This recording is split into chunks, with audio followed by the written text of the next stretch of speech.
Health Talk today. I'm Michael Liptak here with Sydney McIntyre.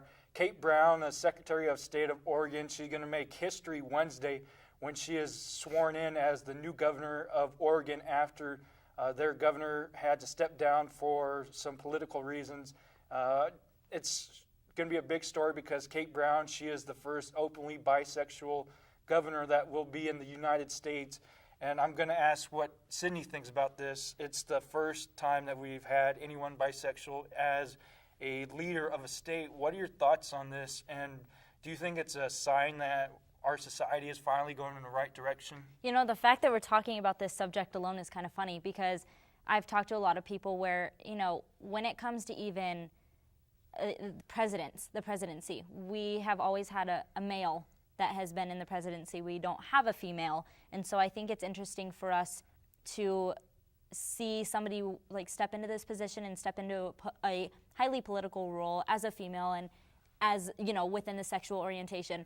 But leaving the sexual orientation aside, I want to see how she's able to, with the capability that she has, to hold a role as a politician. And so I'm kind of putting that aside because, you know, people who have watched this probably know my views on that. And so I just want to see what she's able to do as the role with all sexuality aside.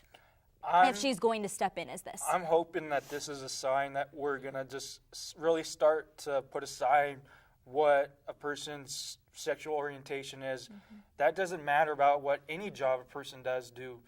You can look at our presidency. If we had someone who was gay or bisexual as president, that'll probably never happen because of some of the conservative views that people have. Mm-hmm. But I think we're going in the right direction. We're starting to see some of the younger people that grew up in our generation get into office. So I think it's a good thing that we're starting to see this because we need to start evolving more outside of just the basic regular jobs in the political office. They need to get some of the bigger jobs in the political office. Well, and I'd like to see what her initiatives are as far as stepping into this particular, you know, role. And instead of talking about her sexual orientation, because I'm sure that that's going to be something that's highlighted, I'd like to see what she's actually able to accomplish, and rather it be a media thing, be something that she accomplishes something while she's in office.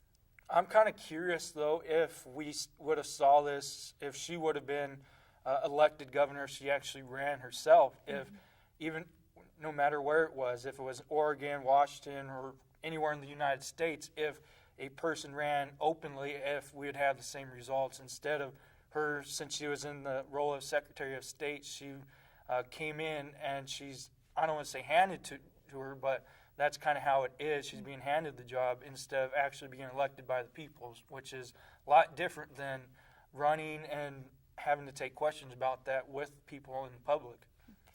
And if you'd like to join the conversation, follow us on our Facebook page. Let us know what you think about Kate Brown, the first bisexual governor in the United States. Do you think this is a sign to come? And do you think it's a good sign for our society?